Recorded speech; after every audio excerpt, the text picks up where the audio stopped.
Assalamualaikum warahmatullahi wabarakatuh. Perkenalkan, nama saya Muhammad Rafi Syarastani Najimuddin Bahtiar. Perkenalkan, nama saya Putri Lailatul Mufarika. Dan perkenalkan, nama saya Syarifatul Hidayah. Kami dari kelompok 4 akan menjelaskan mengenai penyajian data dalam bentuk diagram. Jangan lupa simak video kita kali ini. Penyajian data dalam bentuk diagram ini dibagi menjadi dua. Yang pertama ialah data tidak terkelompok dan data yang terkelompok. Kita bahas yang pertama, data tidak terkelompok ialah data yang berasal dari data yang paling kecil. Data tidak terkelompok dibagi menjadi 4 diagram.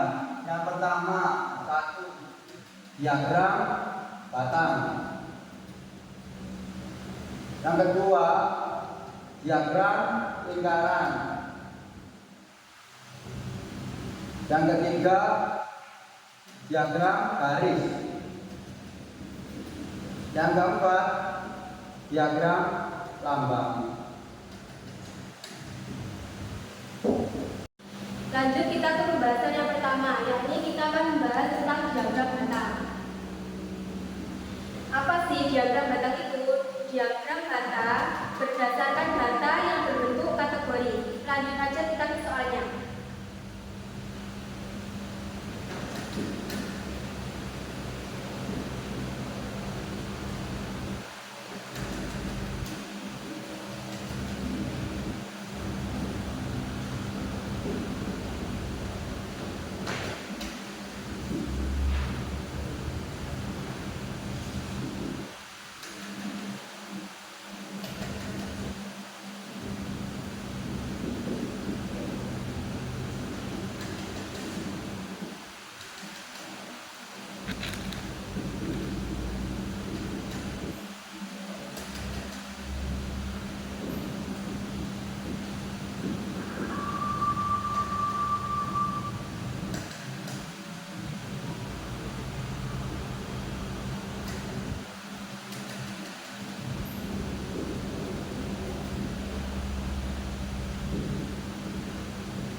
Jadi ini soalnya, yang pertama siswa SD ada 1.500 siswa, yang kedua siswa SMP ada 900 siswa, yang ketiga siswa SMEA ada 1.100 siswa, yang keempat siswa MA ada 1.250 siswa, dan yang terakhir siswa SMK ada 870 siswa. Setelah saya tulis soalnya, bagaimana cara pengerjaannya?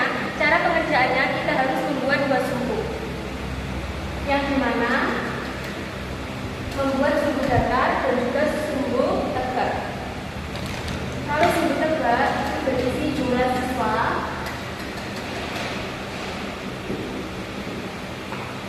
kalau sumbu datarnya berisi tingkatan siswa.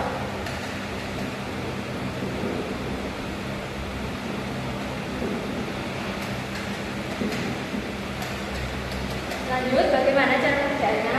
Kita tulis di sini tingkatannya. Ada apa aja nih soalnya? SD yang pertama, yang kedua ada SMP, yang ketiga ada SMEA,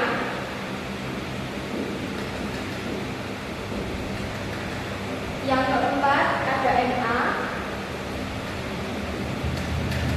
dan yang terakhir ada SMK. Di jumlah siswa kita tulis 400, 800, 1.200, dan 1.800. Terus lanjut. Jadi soalnya kan di sini siswa SD ada 1.500. Jadi membuat diagram batang 1.500.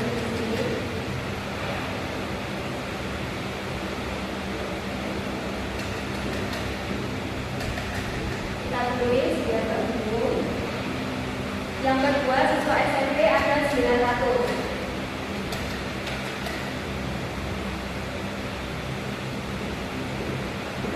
Kita tulis. Yang ketiga, semenya ada 1100.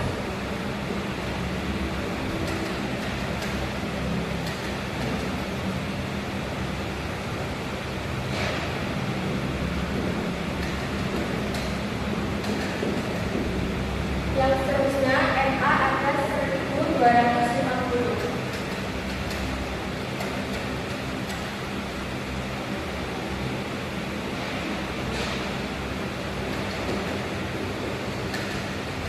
Dan yang terakhir siswa SMK ada 870 siswa.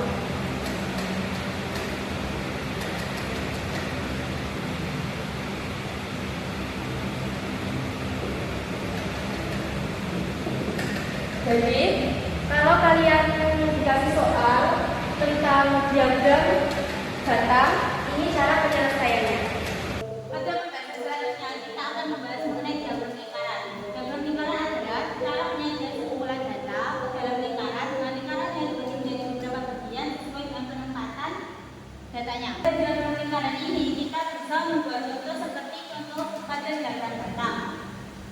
Seperti contoh jumlah siswa SD ada 1.500 siswa, siswa SMP ada 900 siswa, siswa SMPA ada 100 siswa, siswa MA ada 1.250 siswa, dan siswa SMK ada 870. Maka kita untuk bisa menghitung ini, kita harus menggambar diagram lingkaran ini berubah menjadi persentase dulu.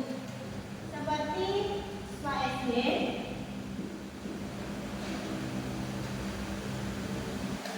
Ini kan ada 1.500 siswa, jadi 1.500. Kemudian dari total semua siswa ini kita jumlah ada 5.620. Terus baru habis itu dikalikan 100%. Maka hasilnya adalah 26,66666. Kemudian kita bulatkan jadi 27%. Selanjutnya kita menghitung siswa SMP. Ada siswa SMP ini ada 900 siswa. Caranya sama seperti menghitung siswa SD. Kemudian dibagi 5.620 siswa dikalikan 100%. Ini adalah 16%. Semuanya dihitung seperti itu. Siswa SMK ada 1.100 dibagi 5.620 dikali 100, hasilnya adalah 20%.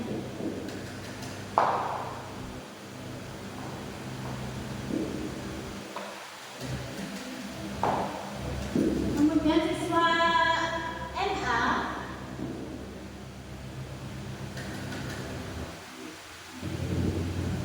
ada 1.250 dibagi 5.620 dikalikan 100%, hasilnya adalah 22%.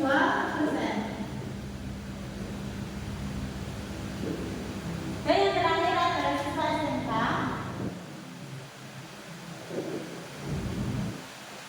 Ada 870 siswa dibagi siswa total keseluruhan 5.620 dikali 100%, maka hasilnya adalah 16%. Selanjutnya setelah kita ubah menjadi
22%.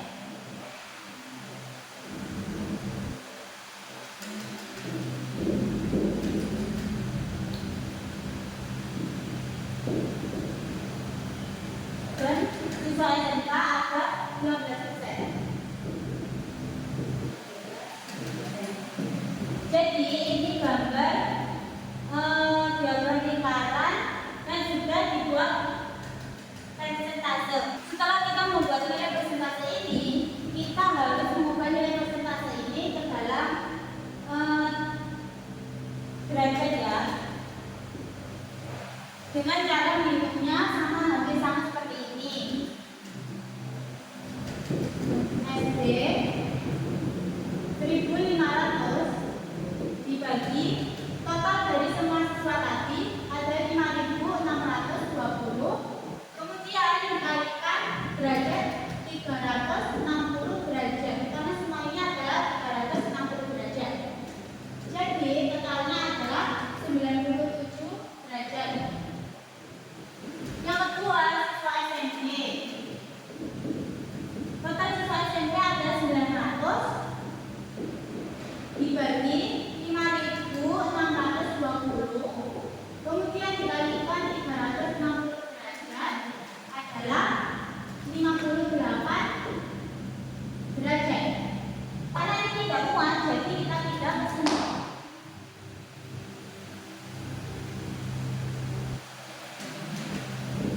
Yang berikutnya siswa SMA ada 1.100 siswa dibagi 5.620 dikalikan 360 derajat, totalnya ada 72 derajat. Selanjutnya siswa MA ada 1.260 dibagi 5.620 dikalikan 360 derajat ada 79 derajat. Dan yang terakhir adalah siswa SMK. Ada 870 dibagi 5.620 dikali 360 derajat ada 54 derajat. Jadi cara membuat diagram lingkaran itu seperti ini. Oke, kita lanjut pada pembahasan yang ketiga, yakni membahas tentang diagram garis. Apa sih diagram garis itu? Diagram garis adalah diagram yang digambarkan berdasarkan data waktu. Data waktu yang seperti apa? Biasanya data waktu yang digunakan adalah seperti tahunan atau bulanan. Habis ini saya kasih contoh soal yang dimana saya menggunakan data tahunan. Seperti pada sekolah MA menerima siswa baru pada tahun 1980 dan sampai 1986. Oke, setelah itu saya tulis contoh soalnya. Pada tahun 1980 menerima siswa 150 siswa.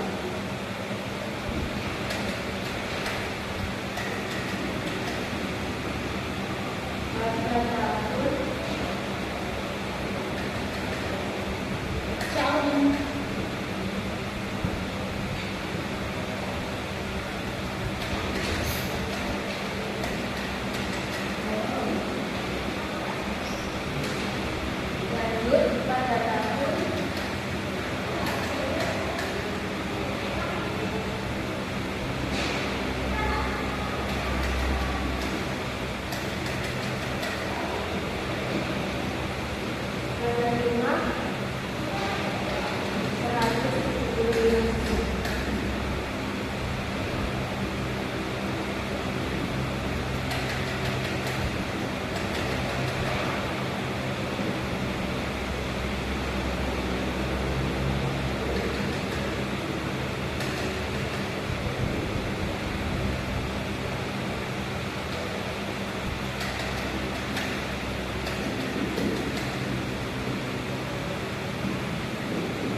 Jadi ini soalnya pada tahun 1980 menerima 150 siswa, pada tahun 1981 menerima 162, pada tahun 1982 menerima 175, pada tahun 1983 menerima 200 siswa, pada tahun 1984 menerima 225 siswa, pada tahun 1985 menerima 230 siswa, dan yang terakhir pada tahun 1986 menerima 240 siswa. Lanjut, bagaimana pengerjaannya? Pengerjaannya adalah membuat dua sumbu, yakni sumbu datar dan juga sumbu tegak.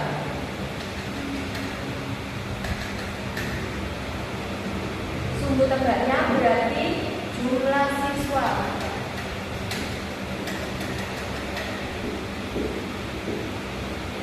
Sedangkan sumbu datar berisi tahun.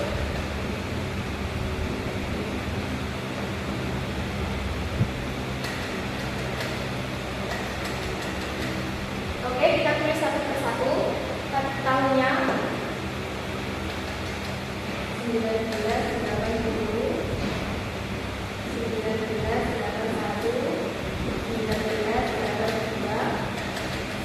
1985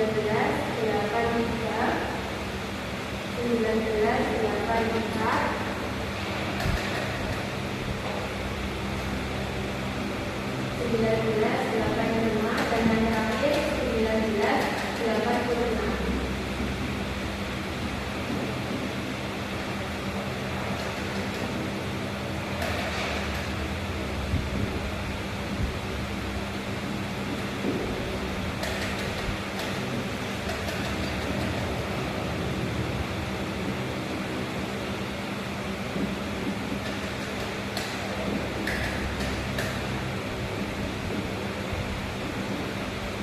Oke, setelah saya gambarkan dua sumbu ini, bagaimana pengerjaannya? Kita lihat soalnya. Pada tahun 1990 kan ada 150 siswa, jadi kita kasih titik sampai ke 150.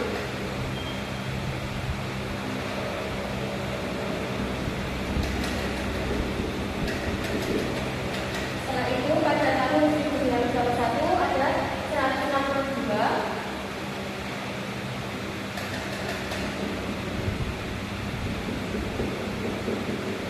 Pada tahun 1982 ada 175.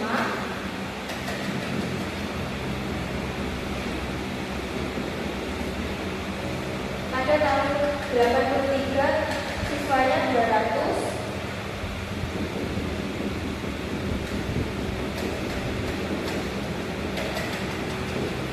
Pada tahun 84 siswanya 225.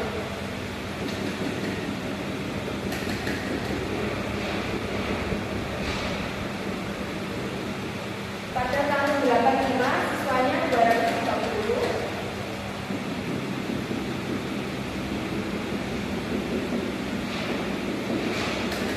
Dan yang terakhir pada tahun 86 siswanya 240.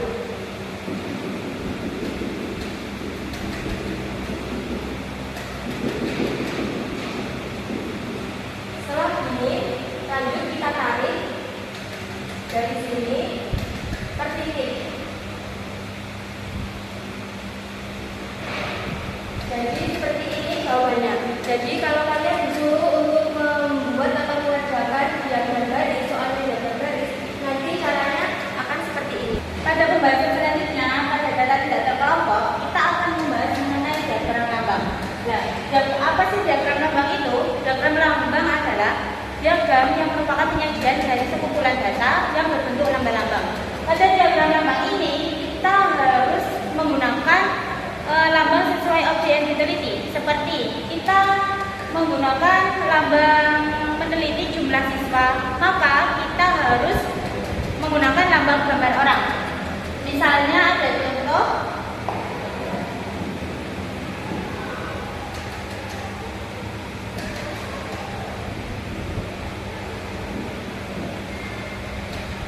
ada jumlah siswa SD, ada 1.500 orang atau siswa, jumlah siswa SMP ada 900 siswa. Jumlah siswa SMA ada 1.200 siswa.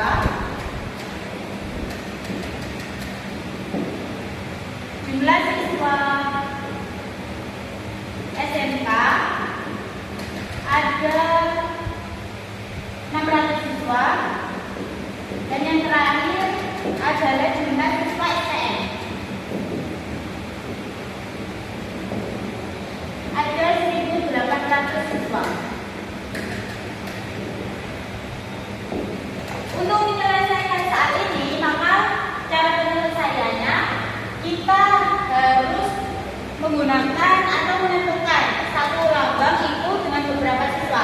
Misalnya satu lambang ini tak kasih 300 siswa ya. Jadi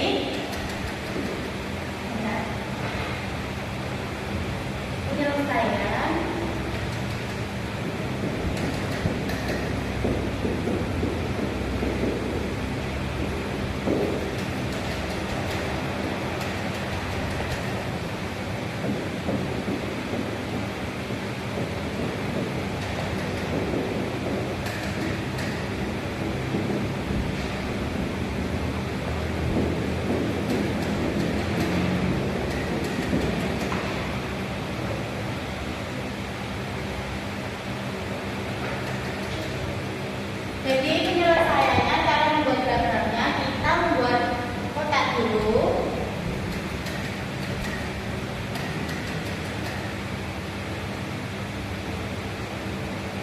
Kita bagi menjadi 3 ya.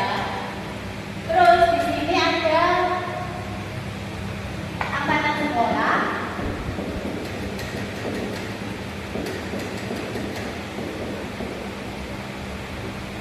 Ini lambang.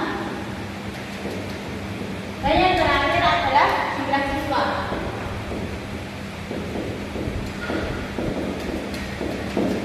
Karena ini kita menggambarkan jumlah orang, maka lambangnya harus berbentuk orang. Misalnya angkatan sekolah ini pada angkatan SD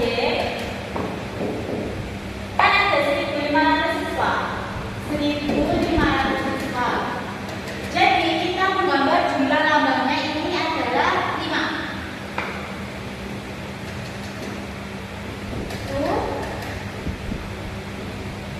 2, 3,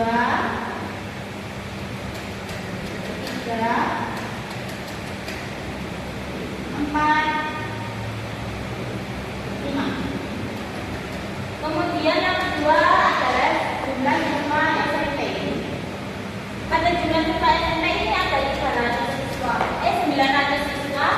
Jadi kita menggambarnya ada 3 lambang.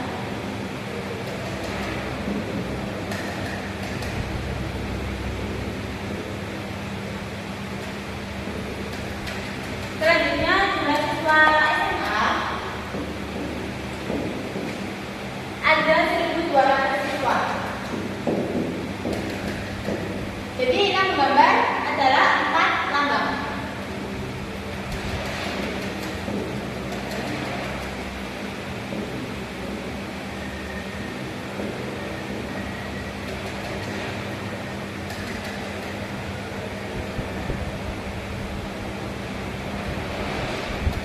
Selanjutnya, jumlah siswa SMK ada 600 siswa.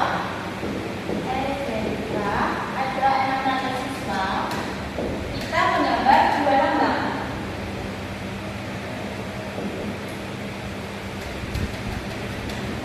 Dan yang terakhir adalah jumlah siswa STM ada 1.800 siswa. Ada 1.800 siswa. Kita berarti menggambar 6.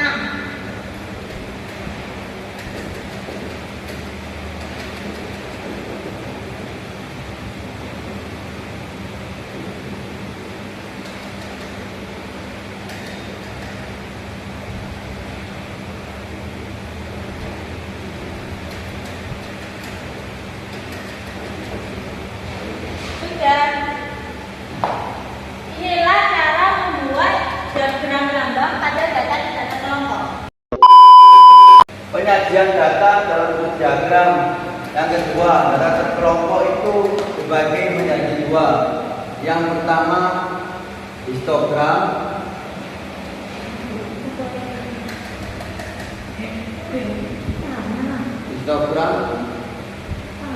dan poligon frekuensi.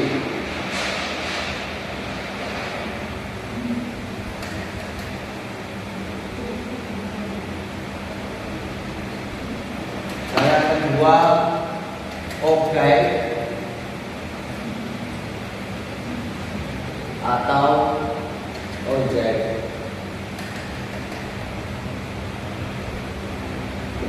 Oke, selanjutnya saya teruskan. Pada data terkelompok akan terbagi menjadi dua, tapi saya akan menjelaskan tentang histogram dan poligon frekuensi. Apa sih histogram itu? Histogram adalah diagram batang yang digunakan untuk menjumlahkan data pada setiap nilai interval. Kalau poligon frekuensi adalah diagram garis yang digunakan untuk menghubungkan titik tengah pada setiap nilai interval yang digunakan untuk melihat pola naik dan turunnya sebuah data.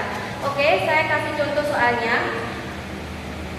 yang dimana mahasiswa pada tahun 1989 sampai pada tahun 1990 itu sesuai tinggi badannya masing-masing. Saya buatkan sebuah tabelnya.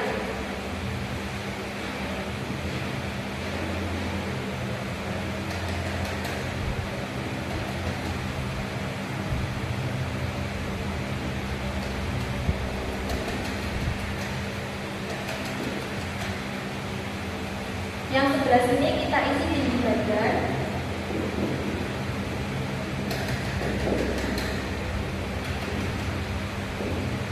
Yang sebelah sini kita tulis banyak mahasiswa.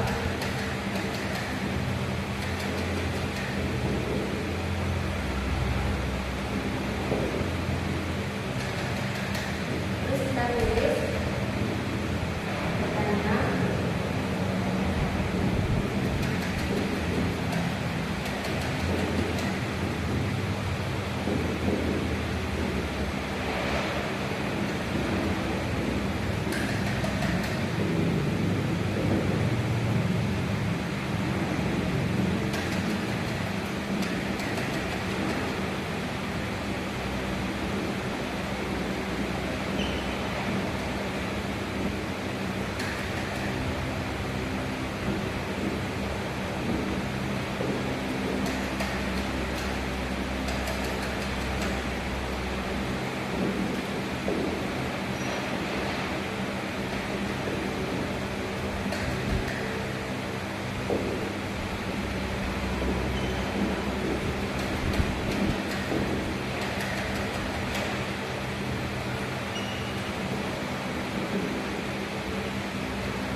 jadi ini tabelnya. Yang tinggi badan 152 sampai 154 itu banyak mahasiswanya 15. Yang kedua, tinggi badan 155 sampai 157 jumlahnya ada 17. Yang ketiga 158 sampai 160 ada 25 mahasiswa. Pada tinggi badan 161 sampai 163 ada 20 mahasiswa. Pada tinggi badan 164 sampai 166 ada 15 mahasiswa. Tinggi badan 167 sampai 169 ada 12 mahasiswa. Dan yang terakhir, tinggi badan 170 sampai 172 itu ada 8 mahasiswa. Jadi totalnya 112. Ini soalnya. Setelah ini saya kasih penjelasan untuk menjawab soal tersebut. Setelah saya sudah menuliskan tabelnya yaitu berupa soal, maka kita disuruh membuat grafik histogram. Cara membuatnya yaitu membuat dua sumbu, yang dimana membuat sumbu datar dan juga sumbu tegak.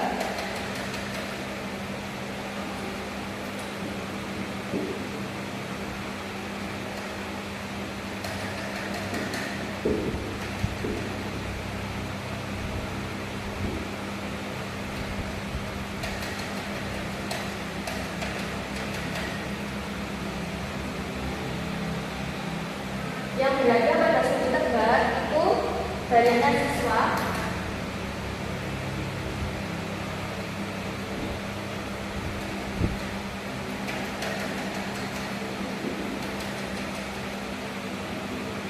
Dan pada sumbu datar itu tinggi kaki, tinggi badan.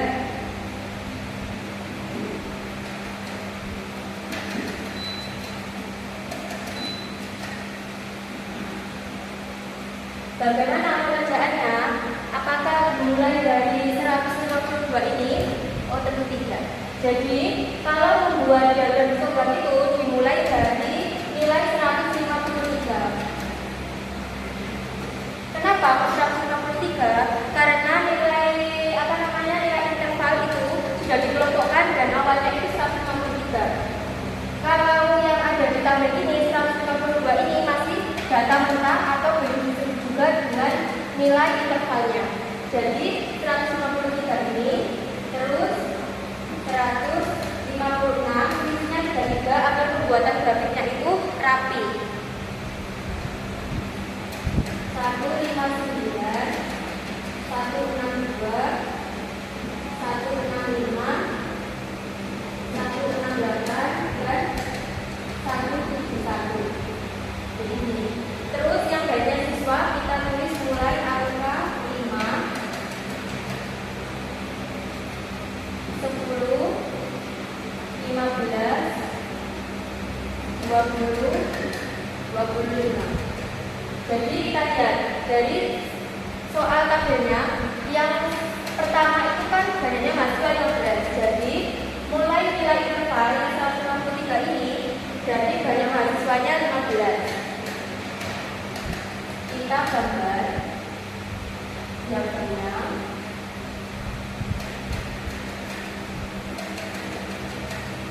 Menggabung ke sini.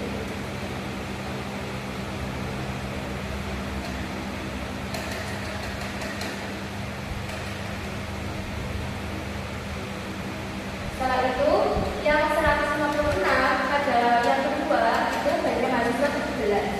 Jadi kita gambar 17 ini menyatu ya.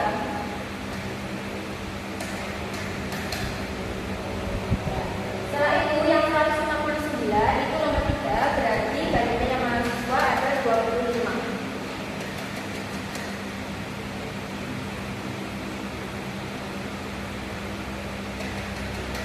Setelah itu pada nomor 4 162 banyaknya ada 20.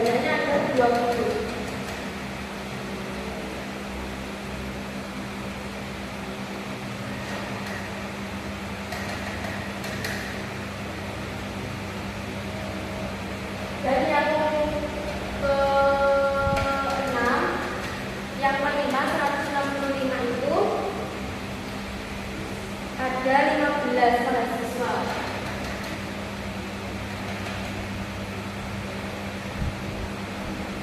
Dan lanjut ada 12 mahasiswa. Dan yang terakhir ada 8 mahasiswa.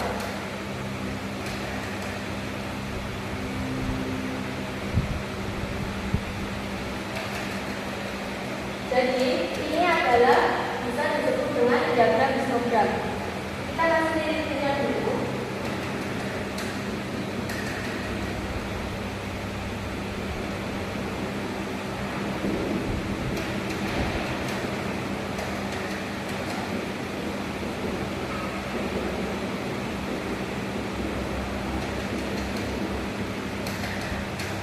Jadi yang dinamakan diagram histogram itu diagram pelan. Jadi yang ini ya.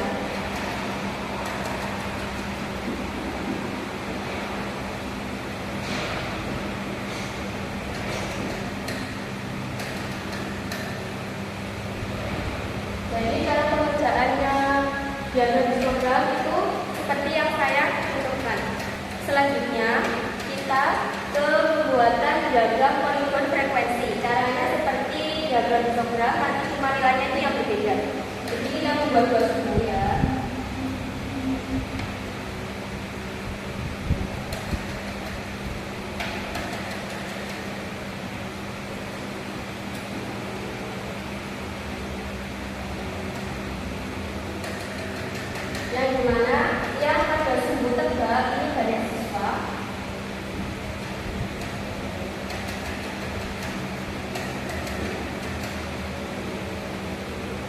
dan yang sumbu datarnya tinggi badan. Bukan tinggi badan.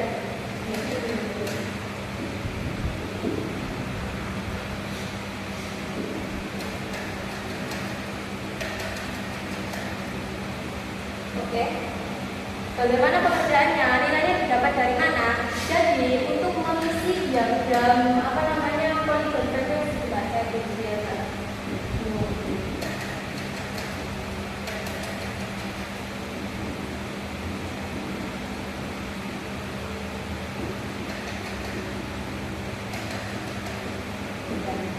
Jadi untuk mencari nilai diagram poligon frekuensi itu diambil dari mana? Jadi dari tabel ini 152 yang nilai sebelah sini. Jadi 152 ini dikurangi 0,5. Jadi berapa?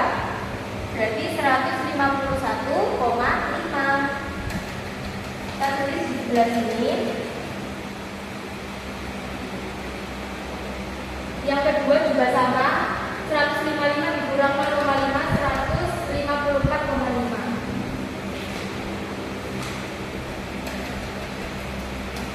Yang ketiga berarti 157,5. Selanjutnya berarti 160,5. Ulang terus ya. Habis itu 163,5. Setelah itu 166,5. Setelah itu 169,5. Apakah sampai sini? Oh enggak. Ini ditambah nilai satu lagi, itu kita ambil dari sini karena ini kan ada. Di situ hasilnya 169,5.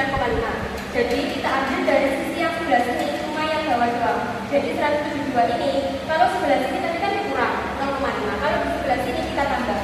Jadi 172 ditambah 0,5 jadi 172,5. Jadi kita tambahkan di sini.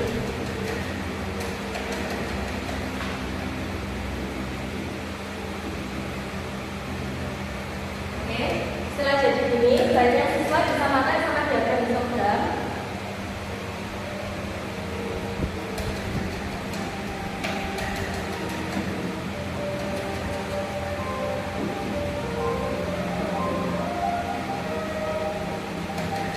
Oke, lanjut kita gambar seperti gambar histogram. Yang awal ada 15.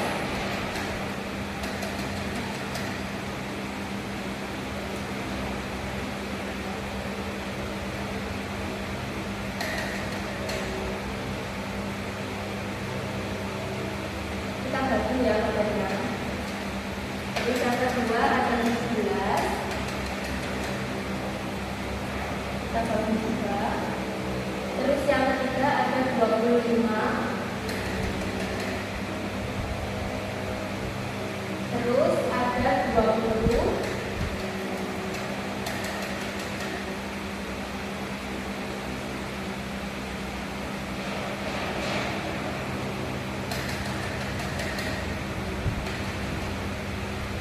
Terus habis itu 15.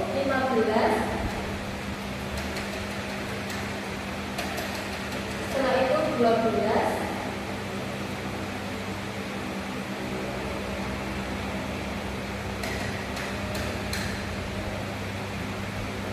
Dan yang terakhir ada 8. Terus kita gabungkan, karena ini disuruh membuat diagram poligon frekuensi, jadi kita gabungkan seperti yang ada di atas ini. Digabung dari titik tengah ke titik tengah.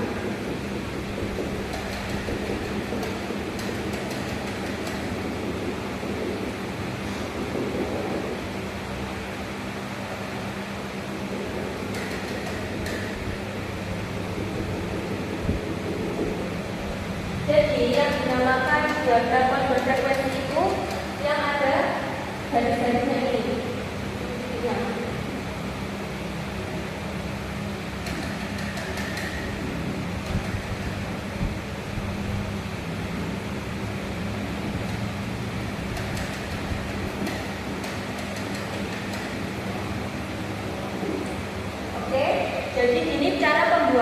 diagram histogram dan diagram poligon frekuensi.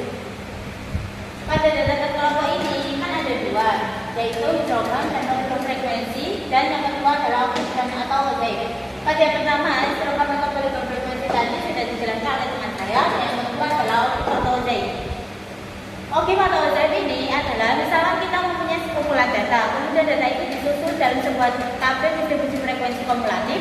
Nah, pada tabel distribusi frekuensi kumulatif itu, maka bisa kita gambarkan adalah grafik obsidian atau mozaiknya. Pada tabel distribusi frekuensi kumulatif itu terdapat dua macam, yaitu tabel distribusi frekuensi kumulatif kurang dari dan tabel distribusi frekuensi kumulatif atau lebih. Pada tabel ini kan ada dua macam, jadi grafiknya juga ada dua macam. Jadi ciri-cirinya obsidian itu ada dua macam.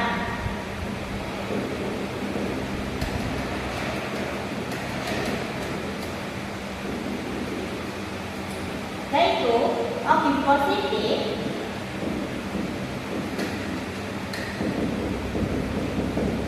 dan yang kedua adalah obsidian negatif.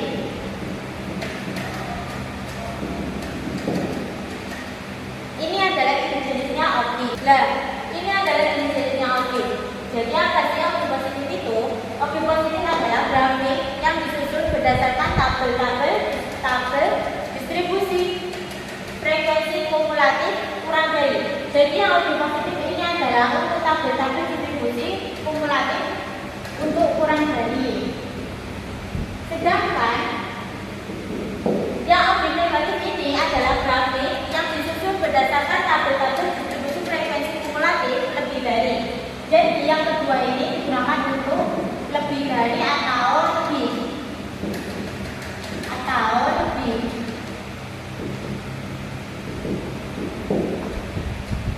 Dari jenis-jenisnya ini ada contohnya, yaitu jika kita melihat ada data mengenai hasil teknik tengah semester pada mata kuliah statistika dari mahasiswa program S1 jurusan pendidikan matematika di sebuah IKIP yang sudah disusun dalam tabel distribusi frekuensi kumulatif kurang lebih dan tabel distribusi frekuensi kumulatif atau lebih, maka untuk menggambarkannya kita akan menggambarkan di sini. Ini adalah data-datanya, yaitu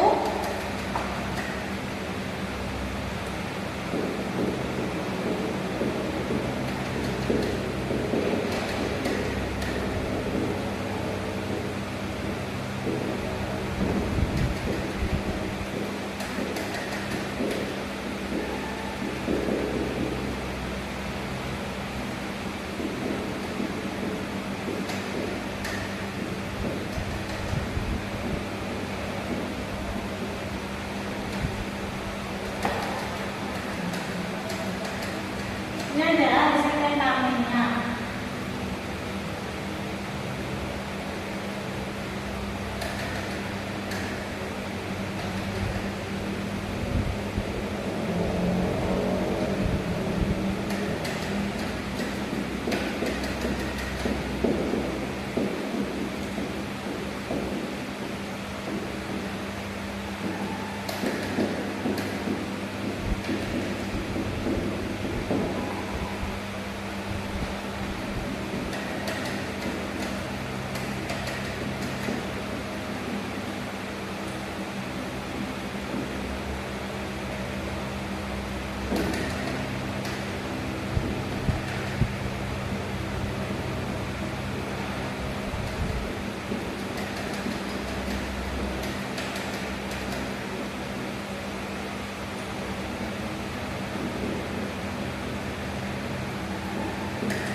Jadi ini adalah tabel distribusi frekuensi kumulatif kurang dari atau lebih. Setelah kita menggambarkan tabel distribusi frekuensi populasi ini, maka kita akan membuat grafik objek atau objeknya dengan kita menggabungkan dua sumbu, yaitu sumbu dua ini terus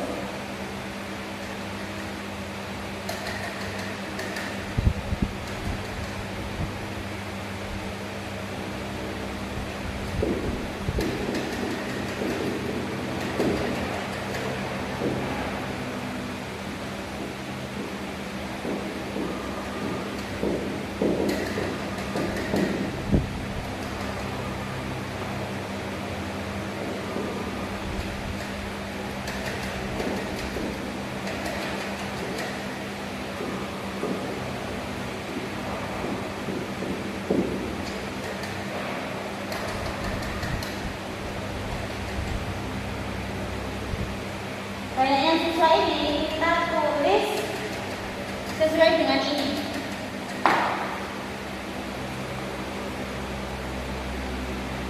Sesuai dengan ini, yaitu 61,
buku.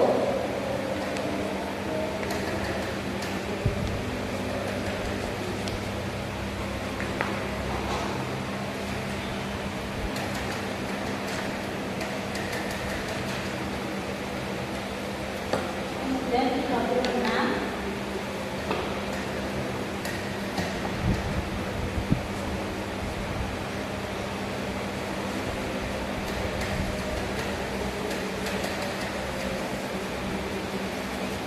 Dua puluh tujuh,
jadi yang arah kanan ini adalah objek positif,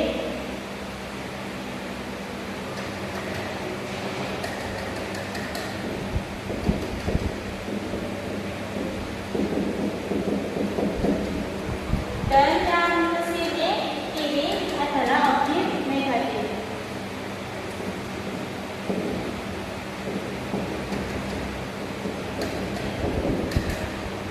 Begitulah cara menghitung atau membuat grafik objek atau mozaik. Sekian penutupan dari presentasi kelompok kami. Kurang lebihnya mohon maaf.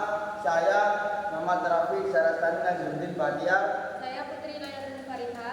Dan saya Syarifah Hidayah. Kami pamit undur diri. Assalamualaikum.